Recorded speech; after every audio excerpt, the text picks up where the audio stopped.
Hi friends, എല്ലാവർക്കും PSC winning ഷോട്ട്സിൻ്റെ പുതിയൊരു ക്ലാസ്സിലേക്ക് സ്വാഗതം. നമ്മൾ നോക്കാൻ പോകുന്നത് എക്കണോമിക്സ് പാർട്ടിൽ നിന്നും PSC ചോദിച്ചിട്ടുള്ള 2021 മുതൽ 2024 വരെ PSC ചോദിച്ചിട്ടുള്ള ചോദ്യങ്ങളാണ് നമ്മൾ ഈ ക്ലാസ്സിൽ നോക്കുന്നത്.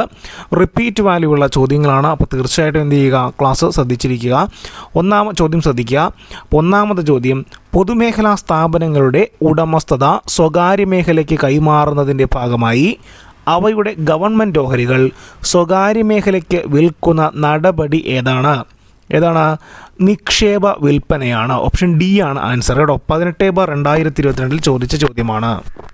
രണ്ടാമത്തെ ചോദ്യം, വിദേശ നാണ്യ പ്രതിസന്ധി, പണപ്പെരുപ്പം, ധനക്കമ്മി തുടങ്ങിയ സ്ഥൂല സാമ്പത്തിക അസ്ഥിരതകൾ പരിഹരിക്കുവാനുള്ള ഹ്രസ്വകാല പദ്ധതിയാണ് സുസ്ഥിരവൽക്കരണ നടപടികൾ കേട്ടോ. ഓപ്ഷൻ എ ആണ് ആൻസർ.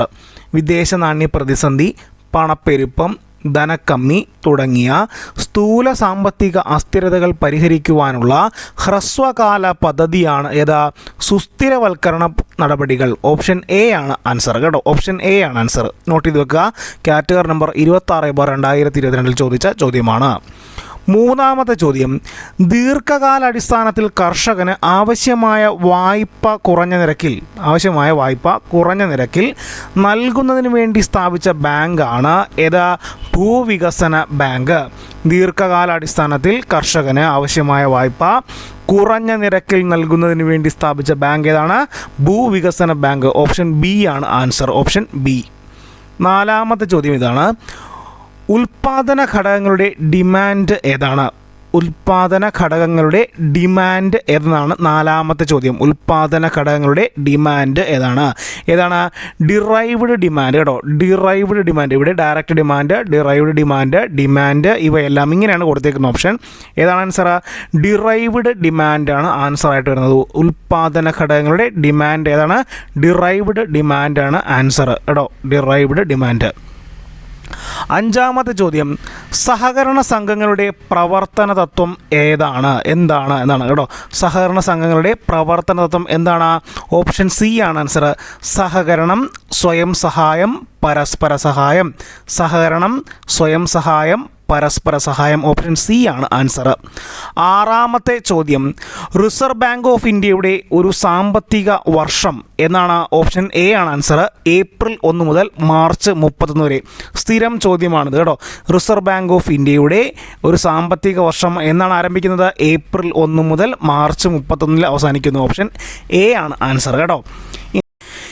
ഏത് സംവിധാനത്തിൻ്റെ പിൻഗാമിയായാണ് 1995 ലോക വ്യാപാര സംഘടന നിലവിൽ വന്നത്?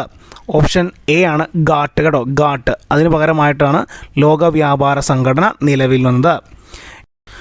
ഭാരതീയ റിസർവ് ബാങ്കിൻ്റെ നൂതന സംരംഭമായ ഡിജിറ്റൽ പേയ്മെൻറ്റ് സൂചികയുമായി ബന്ധപ്പെട്ട ശരിയായ പ്രസ്താവനകൾ കണ്ടെത്തുക എന്നുള്ളതാണ് അടുത്ത ചോദ്യം. 2021 ജനുവരി 1 റിസർവ് ബാങ്ക് തുടക്കമിട്ട പദ്ധതി. ഈ സൂചികയുടെ അടിസ്ഥാന കാലയളവ് 2020 ആണ്. പണരഹിത ഇടപാടുകളുടെ വളർച്ച അളക്കുന്നതിനുള്ള സൂചികയാണ് ഡിജിറ്റൽ പേയ്മെൻറ്റ് സൂചിക. കാറ്റഗറി നമ്പർ 22/2022 ചോദിച്ച ചോദ്യമാണിത്. അതിന് ആൻസർ വരുന്നത് എയും സിയും ശരിയാണ്. അതായത് 2021 ജനുവരി 1 റിസർവ് ബാങ്ക് തുടക്കമിട്ട പദ്ധതിയാണ്. പണരഹിത ഇടപാടുകളുടെ വളർച്ച അളക്കുന്നതിനുള്ള സൂചികയാണ് ഡിജിറ്റൽ പേയ്മെൻറ്റ് സൂചിക. ഇതാണ് ആൻസർ കേട്ടോ. ഓപ്ഷൻ എ ആണ് ആൻസറായിട്ട് വരുന്നത്. ഇനി 9ാമത്തെ ചോദ്യം, rural infrastructure development fund RIDF നിയന്ത്രിക്കുന്നത് ഏത് ബാങ്കാണെന്നാണ്? കാറ്റഗറി നമ്പർ 17/2022 ചോദിച്ചാണ്. റൂറൽ ഇൻഫ്രാസ്ട്രക്ചർ ഡെവലപ്മെൻറ്റ് ഫണ്ട് നിയന്ത്രിക്കുന്നത് ഏത് ബാങ്കാണ്? ഓപ്ഷൻ സി നബാഡ് ആണ് കേട്ടോ. നബാഡ്. ഓപ്ഷൻ സി നബാഡ് ആണ്. 10ാമത്തെ ചോദ്യം, മൈക്രോ ഫിനാൻസ് ലോണുകൾക്കായുള്ള റെഗുലേറ്ററി ഫ്രെയിംവർക്കിൻ്റെ നിർദ്ദേശങ്ങൾ പുറത്തിറക്കിയ സ്ഥാപനം ഏതാണ്? RBI ആണ് കേട്ടോ. മൈക്രോ ഫിനാൻസ് ലോണുകൾക്കായുള്ള റെഗുലേറ്ററി ഫ്രെയിംവർക്കിൻ്റെ നിർദ്ദേശങ്ങൾ പുറത്തിറക്കിയ സ്ഥാപനം ഏതാണ്? RBI ആണ്. 11ാമത്തെ ചോദ്യം, ആസ്തികളിൽ ഏറ്റവും ലിക്വിഡായ രൂപം ഏതാണ്? ഓപ്ഷൻ സി പണമാണ് കേട്ടോ. ആസ്തികളിൽ ഏറ്റവും ലിക്വിഡായ രൂപം ഏതാണ്? പണമാണ്. ഓപ്ഷൻ സി ആണ് ആൻസർ. 12ാമത്തെ ചോദ്യമാണ്, കേന്ദ്ര ബാങ്ക് വാണിജ്യ ബാങ്കുകൾക്ക് വായ്പ നൽകുമ്പോൾ ഈടാക്കുന്ന പലിശ നിരക്ക് ഏതാണ്? ബാങ്ക് നിരക്കാണ്. ഓപ്ഷൻ എ ആണ് കേട്ടോ. ബാങ്ക് നിരക്ക്. കേന്ദ്ര ബാങ്ക് വാണിജ്യ ബാങ്കുകൾക്ക് വായ്പ നൽകുമ്പോൾ ഈടാക്കുന്ന പലിശ നിരക്ക് ഏതാണ്? ബാങ്ക് നിരക്കാണ്. ഈ ക്ലാസ് ഇഷ്ടമായാൽ തീർച്ചയായിട്ടും നിങ്ങൾ എന്ത് ചെയ്യുക, ഒന്ന് ലൈക്ക് ചെയ്യുക, സബ്സ്ക്രൈബ് ചെയ്യുക. ആദ്യമായിട്ടാണ് കാണുന്നതെങ്കിൽ തീർച്ചയായിട്ടും ഒന്ന് സബ്സ്ക്രൈബ് ചെയ്യുക. നിങ്ങളുടെ അഭിപ്രായങ്ങൾ തീർച്ചയായിട്ടും എന്ത് ചെയ്യുക, കമൻറ്റായി രേഖപ്പെടുത്തുക. താങ്ക്